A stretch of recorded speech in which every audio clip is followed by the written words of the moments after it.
any of this? I'm just going to make a quick comment about the stem and the broach while you start closing, and then we'll keep you for a few more minutes, if you don't mind, to ask you some more questions. Absolutely. Okay, so while you're working, I was just going to mention that if you come from a different system and you're going to transition to the striker, there is a few things that are very subtle, but are actually very important.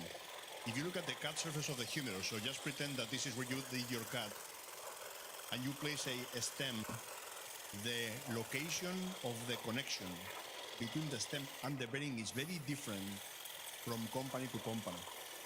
So I used to use a system where if you place the stem, the whole of the connection always ends on the lower part of my cut. And then doing that trimming of the tuberosity is important, and I've seen many people with impingement in elevation because this is so low. In the striker stem and others, the circle where you're going to place your humeral bearing is almost always more in the center. So there'll be less need for landscaping, and you will still get very good elevation. So you come from a system that has a more lower location of the tranion connection, you will find that that's a different. The second thing is that when we are trialing, if you have the broach, if this is the broach that you have placed for a given size, and you place your trial humeral bearing, the trial humeral bearing is here. If the stem, if the real stem were to be placed exactly at the same level, because of a Morse taper, your real humeral bearing will be actually higher. So in other systems that you might have used, as you look at where once you have your final stem, the bearing actually is never contacting the bone.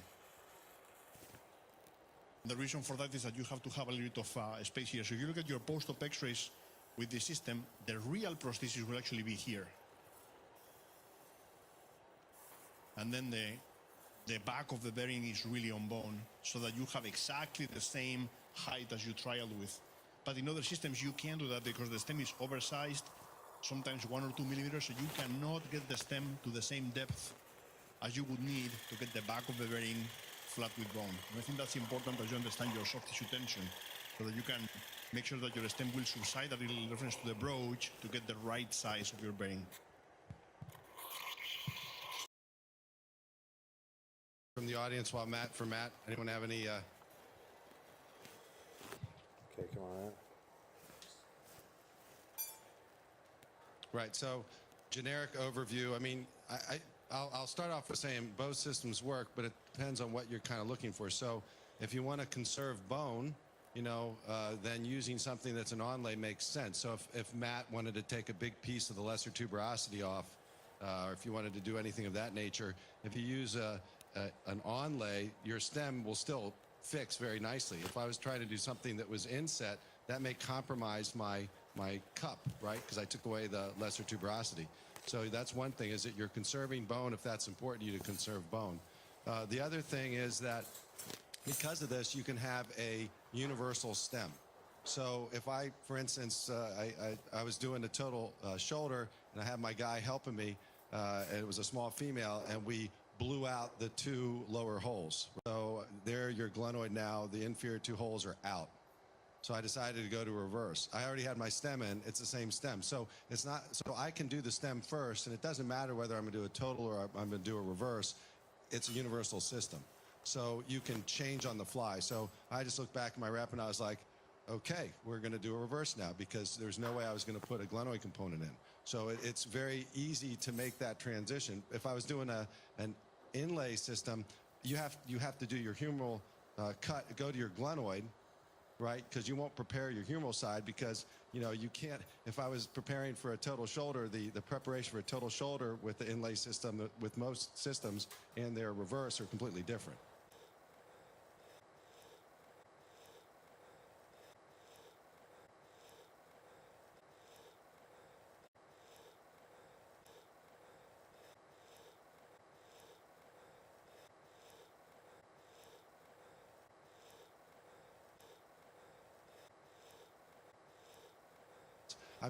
The problem is, no matter what platform you have, if I do a total shoulder and it fails and I have to go to a reverse with an onlay system, it's going to probably be too tight, and I can't drive my stem down because now it's integrated. So that is a problem. But you know, I don't think in most cases when I've tried to make a stem work and go back on a revision case, it doesn't matter what company, I usually pull the stem. Matt, inlay, onlay, what are your thoughts? So the inlay versus onlay, you know, I think that's where a lot of the importance in maximizing your head cut when you're first doing a TSA. I mean, really take that cow car planer and get down to the first cell of supraspinatus. Not only does that really help you with exposure, but in the event you had to come back, you can easily swap this out. And if you need to use a +2, remember I just used a +6. I lateralize every chance I get, but I'll definitely use a +2 when it's warranted. And a lot of times in conversions, a +2 works better in terms of tensioning. So if you've maximized your head cut already with a TSA, it's generally no problem to convert over to an RSA later. Again, the universal prep is really nice. The version is the same for both, which is different for a lot of systems. And then again, getting back to the fact that you can do +2, +6, it's a 135 neck angle. You have every option. That's the best thing about this system, I think. You know, moving back over to the glenoid side, is that center screw can go wherever the bone is, right? So 80% of the time, 85% of the time with a primary reverse with no bone loss, I could probably make any system work and give the patient a good result. It's that 5, 10, 15% of difficult cases, bone loss, revision, previous TSA, things like that, where with this monster center screw fixation, and you can aim it wherever the bone is, that makes all the difference. Let's say you get in trouble with a fracture. You get into a fracture dislocated proximal humerus, and oh, the anterior glenoid's off too. Well, I don't have to worry about cramming in another system's peg in there and splitting open the glenoid. I can use that center screw and put it where the bone is. So 80% of the time, draw a prosthesis out of a hat and I'll put it in and it'll work. It's that 5, 10, 15, 20% of difficult cases with bone loss on the glenoid side where I think the striker really shines. And then the ease of convertibility and the fact that you can do the exact same prep for TSA and RSA is great. Remember, the one difference with RSA is you can actually take a little bit bigger of a head cut right off the bat. So, so there's that. Any other questions? There's a couple more questions. We'll talk with Dr. Hunt and then Dr. Back. Sure.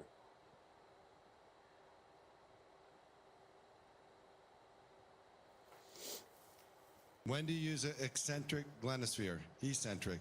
Great. That's a great question. I try to use it every time that I can in a 36 and a 40 situation because I feel like the eccentricity allows me to dial the humerus away from the scapula, if that makes sense.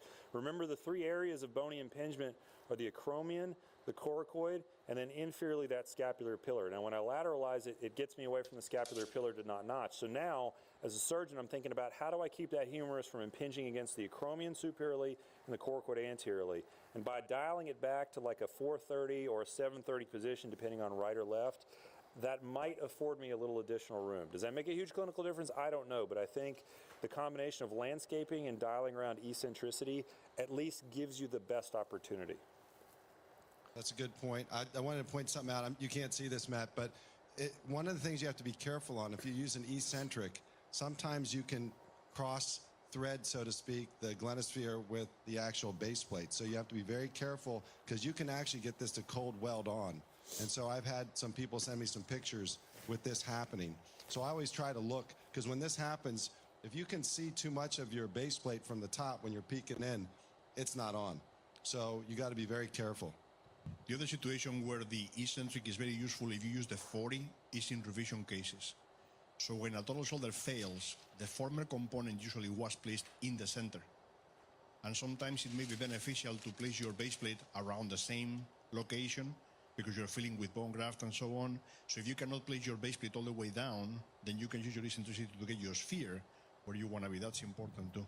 And then the other thing about the onlay versus inlay, we just finished a study where we used templates from 27 companies, so all the reverses in the market.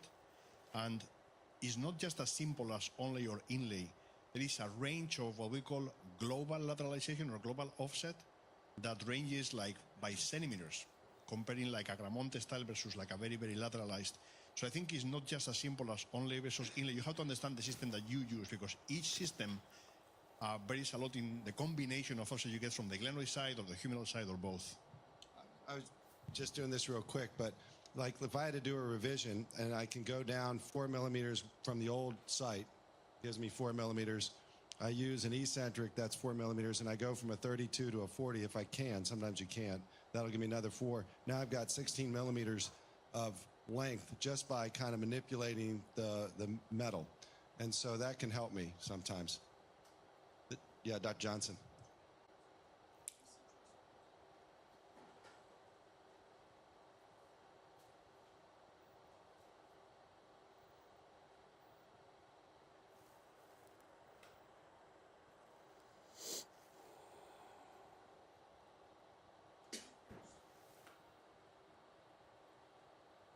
You mean?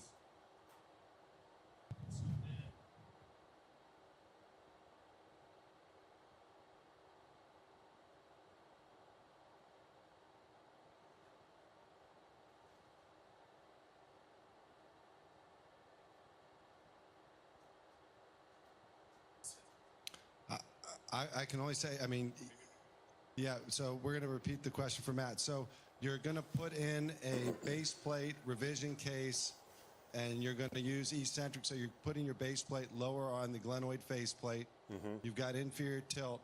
It's hanging over the bottom of the glenoid, and then you put your eccentric in, which is now really hanging over the bottom of the glenoid. Have you ever had a problem with that where that construct will fail, like a reverse rocking horse effect? You know, in theory that could happen. In reality, with the striker system, I haven't had that happen. I'm glad to talk about all my various complications because by no means am I complication free, but there are two things that I really don't get, and the staff here, Hazel, can confirm this. She has never seen me revise a center screw base plate ever, and in 9 years of practice and 1,000 arthroplasties, and she's not seen me wash out a primary TSA or RSA for an infection. Have you? I mean, I get the acromial stress fractures, dislocations, a number of other things, but those two things I don't get. So the center screw base fixation generally does not fail when done correctly. And I'll add, even though you didn't ask, I'll add this. Keep in mind that it's great having, some people say, well, why don't you have different base plates with different sort of offsets and buildups and so forth?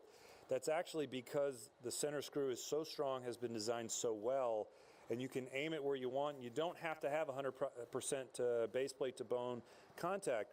The reason other companies need to have 6 or 8 different base plates with buildups is because they rely on a pegged base fixation that has to go where the bone goes.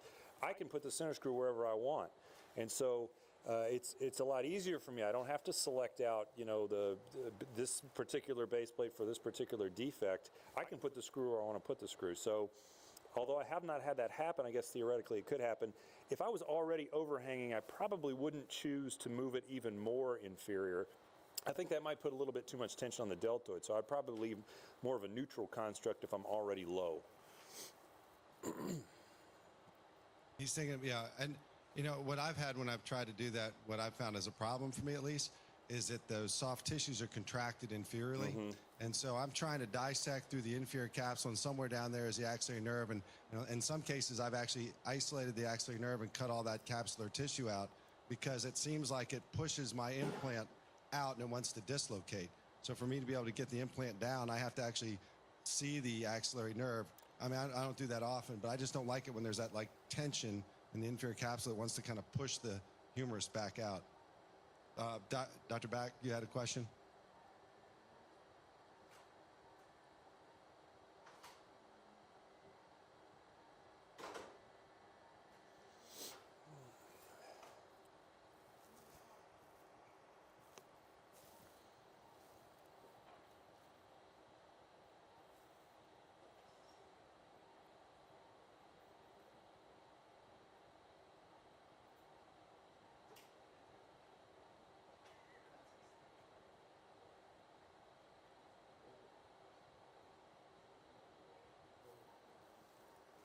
Yeah, I think the one time, back to Glenn's question, that I have seen that the inset is nice. If you have a really tiny female, sometimes, as Joaquin was saying, if it can be tight.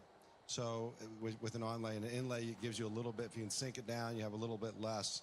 So that's the one time, that sometimes it's nice with a inlay. But in general, there's so much more versatility, and with the onlay, and when I get in situations like this, I can make up for bone loss, which is really nice without having to go to allograft. So I rarely use allograft. I don't get, probably Mark Frankel gets more, but I don't get quite the number of cases that need these huge allograft prosthetic composites. Most of mine are failed hemi for fracture, and I need 2 or 3 centimeters to make up, and I can do it with the system. We had a question from Dr. Chill. Matt, Dr. Chill has a question for you. Yes, sir.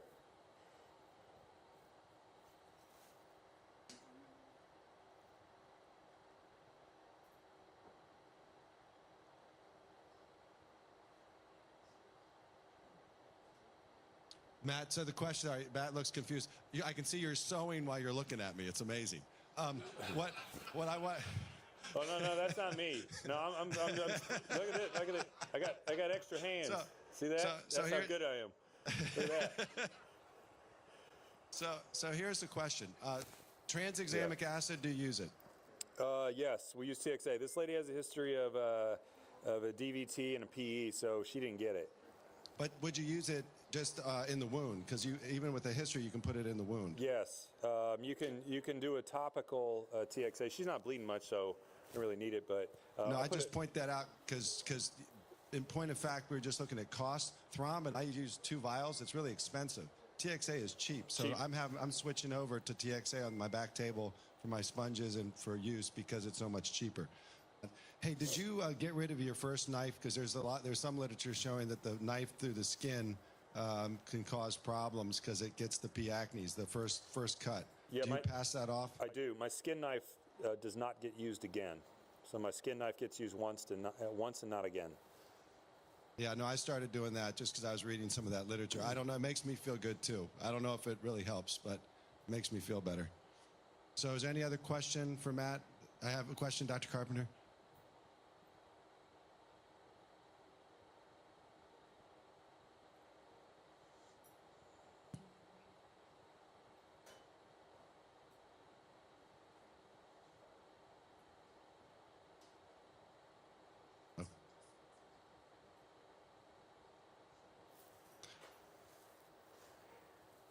Right. So I'll ask Matt. So Matt, when we started this, we had some failures with base plate failure. If you go back to early 2000s, do you try to get inferior tilt still? I mean, is it important to you? How much do you want?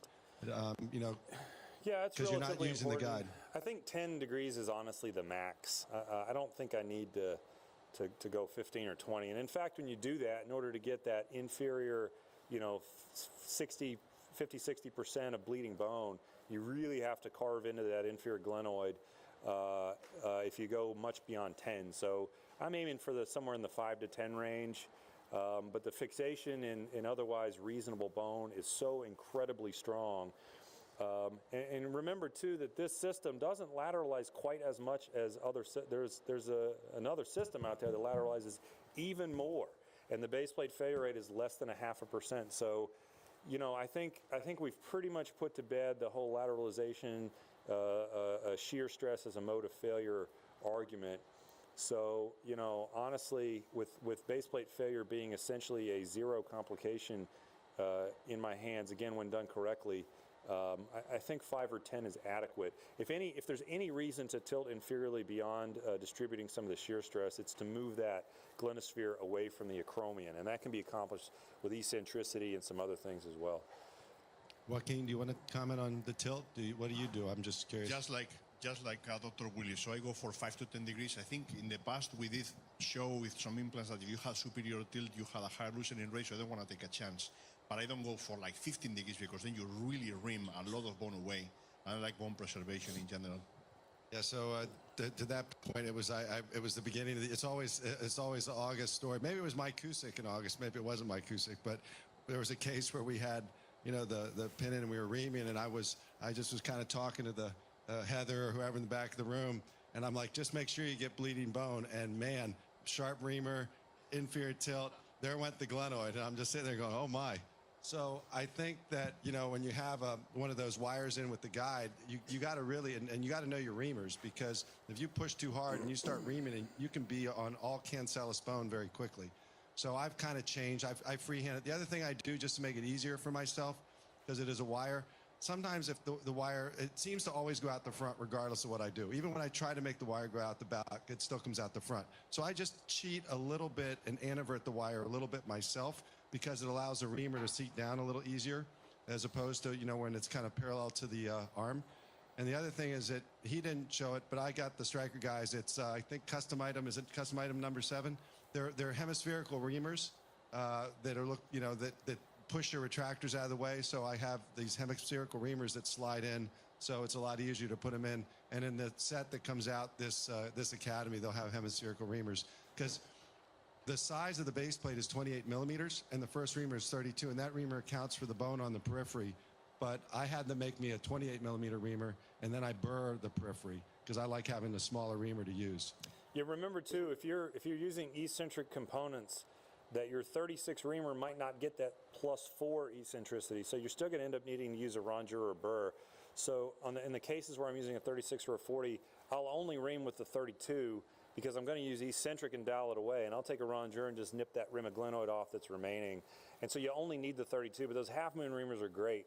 I use this. Today we followed the recipe on the box, but every one of us has our own sort of secret ingredients that we change things up a little bit. But so today we did it by the book. But the half moon reamers,